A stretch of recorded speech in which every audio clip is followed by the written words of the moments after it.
vous êtes à Coluta-Weslev et à tous les lundis et jeudis, nous recevons cet avocat, ce professeur. Moi, j'aimerais ça qu'il soit mon prof.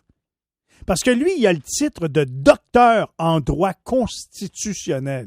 Fait que, tu sais, quand tu dis ça à tes amis, m'en va à mon cours en droit constitutionnel et mon prof, c'est un docteur. Et tabarouette, ça fait prestigieux. Alors moi, je vous dis, je suis content de le connaître et je suis surtout content de travailler avec lui au moins 2 fois par semaine. Maître Frédéric Bérard, comment allez-vous? Écoute, c'est sûr qu'avec toi, Michel, je pourrais jamais avoir de problème de, comment je te dirais, de petits downs. J'ai juste à t'entendre, puis je me dis, coudonc, finalement, c'est peut-être que je fais quelque chose d'intéressant dans la vie. Après ça, je raccroche avec ton show, puis pout sur mon petit bicycle, c'est une autre histoire. Dans l'intervalle, je te remercie, puis évidemment, c'est très, très réciproque, et j'aimerais beaucoup t'avoir aussi dans une de mes classes, parce que tu sais comment je donne mes cours. J'essaie d'être le plus possible ce qu'on appelle socratique, c'est-à-dire basé sur des discussions. Et je pense qu'on aurait un fun absolument épouvantable. Mais tu sais que je remettrais beaucoup de tes opinions ou de tes visions en jeu. Hein? Tu sais que je suis comme ça. Moi, je suis un peu l'avocat du diable. Hein? Mais j'espère, mais tu vois, c'est justement ça le socratisme. Parce que si le prof arrive puis il dit, bon, regardez, c'est ça la vie, bing, bang, bang, puis il y en a qui le font puis ils ont le droit, hein, c'est une autre approche pédagogique, puis c'est tout à fait correct, c'est légitime. Ben, le socratisme, c'est le contraire de ça. C'est qu'est-ce que vous en pensez? Puis tu vois, puis je le dis vraiment en toute sincérité, là, il y a zéro fausse modestie là-dedans. J'en apprends souvent plus ou autant, en tout cas, que les étudiants eux-mêmes. Parce que tu soulèves des affaires, j'avais pas vu ça comme ça, j'ai pas pensé à ça. Puis il y a un qui débarque de tel autre pays, de telle autre région, de tel autre truc, avec tel autre background, puis tu soulèves des affaires que j'aurais jamais pu le savoir, ou d'autres fois, c'est juste que je t'ai endormi, ou d'autres fois, c'est de l'aveuglement volontaire. Bref, il y a toutes sortes de...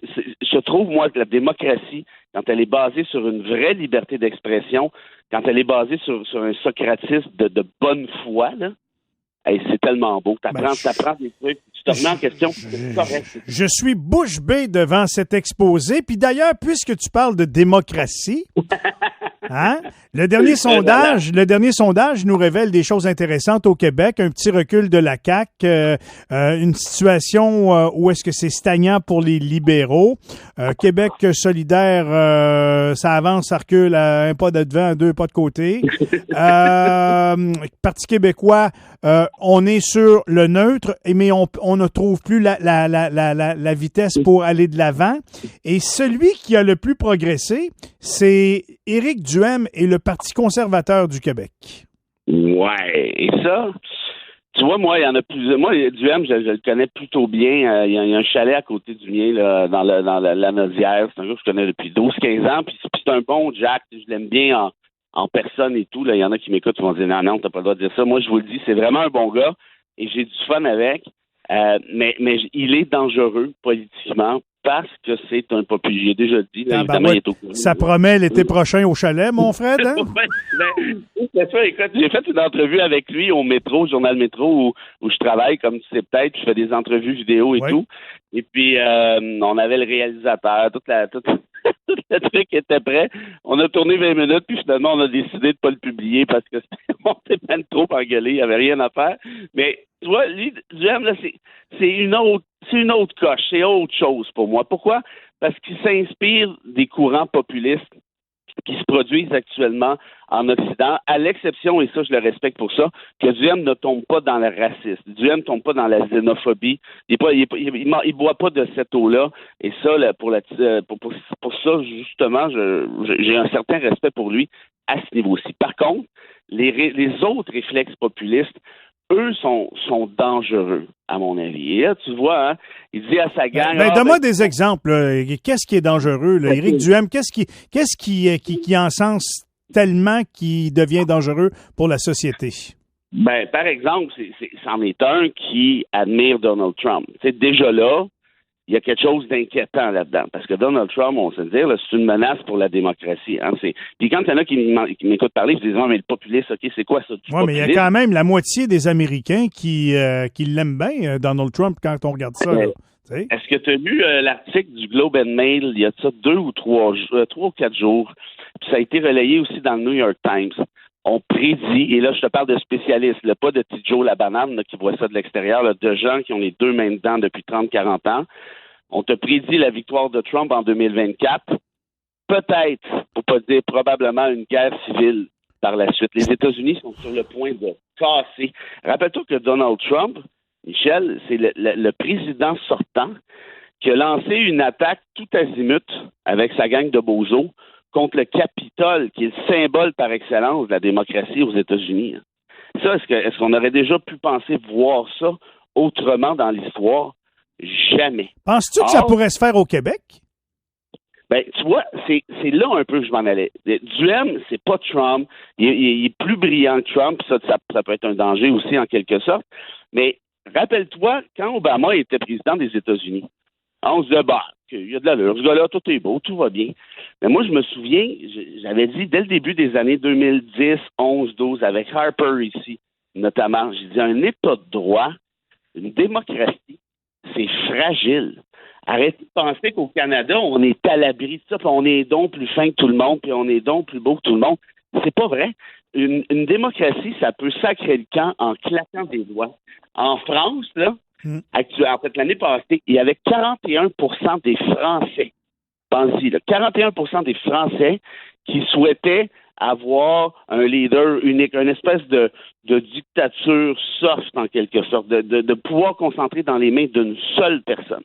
Aux États-Unis, il y a ça 2-3 ans, même avant Trump, en fait, au début du mandat Trump, c'était 35-40 aussi. Ça veut dire là, que tu as presque un citoyen sur 2, en fait 4 sur 10 si tu veux, qui est prêt à dire, moi là, lui, j'y fais confiance, prends tous les pouvoirs, puis let's go, puis au diable le reste, c'est ben trop de troubles. On vivra avec les conséquences si jamais il y en a, tu sais. Exactement, parce que lui, je l'aime.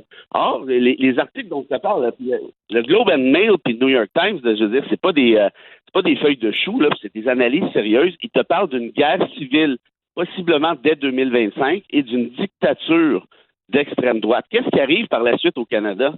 Je serais surpris, moi, que les États-Unis virent à la dictature puis laissent le Canada faire ses petites affaires puis brouter son foin tranquillos au mois de juillet. Je pense qu'il se passerait quelque chose d'assez important d'un point de vue géopolitique. Là, ce que je vous raconte là, c'est que je ne veux pas faire peur au monde. Ce ne sont pas mes analyses, ce sont des analyses de gens sérieux qui se connaissent beaucoup plus que moi, puis je les invite à aller voir les textes en question. Mais une affaire qui est sûre, c'est que la démocratie est en train de s'éroder aux États-Unis, puis qu'au Canada, on n'est pas à l'abri de ça. Et pourquoi la démocratie est en train de s'éroder? Parce que Donald Trump a basé sa carrière politique sur des mensonges, sur de la frime. C'est pas des farces, là. Ce gars-là disait, puis il y a des études, il disait quelque chose comme 7 ou 10 mensonges par jour. Encore aujourd'hui, il essaie de faire croire aux gens que c'est lui qui a gagné l'élection.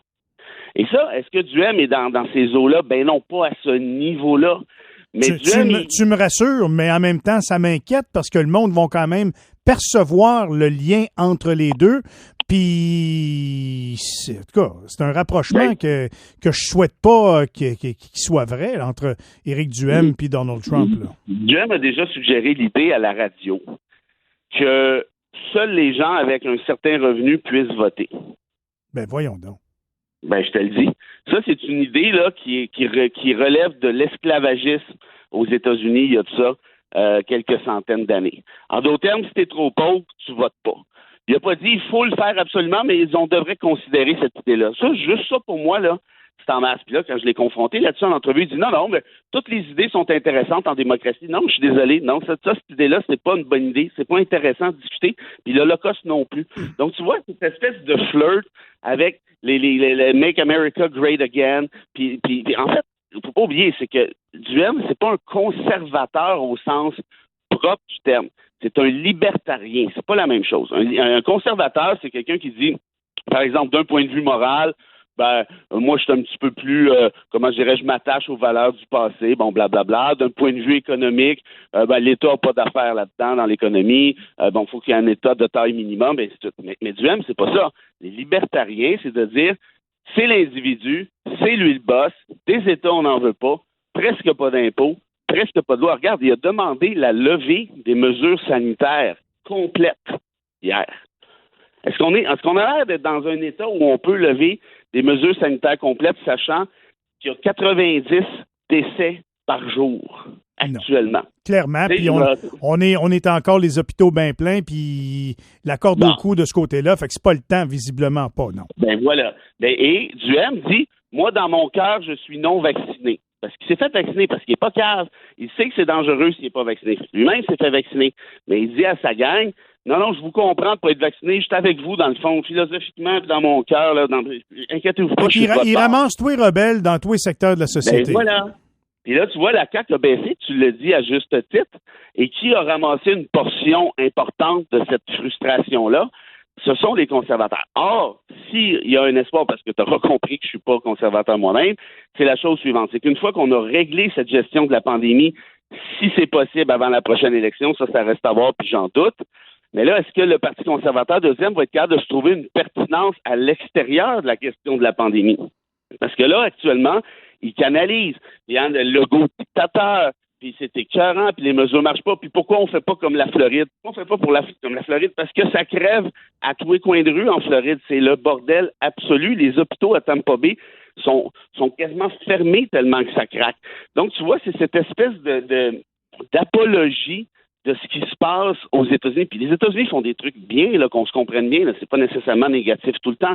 Mais moi, quand Donald Trump est un de tes semi-mentors, je te dirais que ça m'inquiète. Pourquoi? Parce que tu as une tendance à tourner les coins ronds. Tu sais, Duhem, c'est aussi le gars là, qui avait accusé la fille qui s'était fait violer parce que Joe Blow était rentré chez elle par la porte. Il dit, mais oui, mais là, c'est comme les compagnies d'assurance, faut que tu barres tes portes de char. Ça, c'était dit à la radio, là, c'était pas dit à Taverne du coin. Tu sais, les gens sont supposés savoir ces trucs-là.